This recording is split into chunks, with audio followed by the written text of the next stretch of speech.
Pra Allahu Dhul Jalali sprovon njerëzit, Allah dash.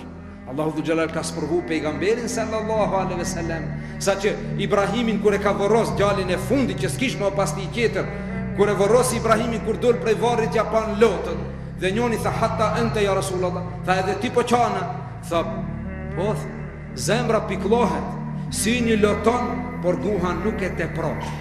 O Zot, çka mbone, po pse bash mu, po pse më more bashket, po nuk e di çfarë. Vëllezër të dashur, sabër.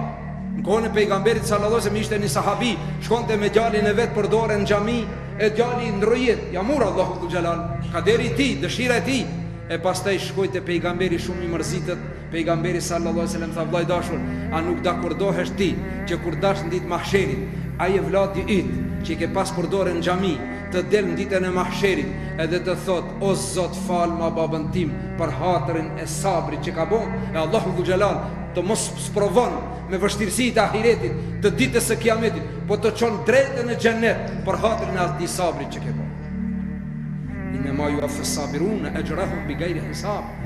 Kur e pan pejgamberin me lotë çuditën ashabët, po pejgamberi nuk kish ndalu nga të qamurit, por kish ndalu nga vajtimi, kish ndalu nga renditja, kish ndalu nona plak gjysha të thot: "O Zot, pse s'e mora mutaj, po e more këtë voglin. Mirë që mu, ti mund ke harru." Jo, kështu nuk ban. Jo, ti mos u përzi. Inna lillahi wa inna ilaihi rajiun.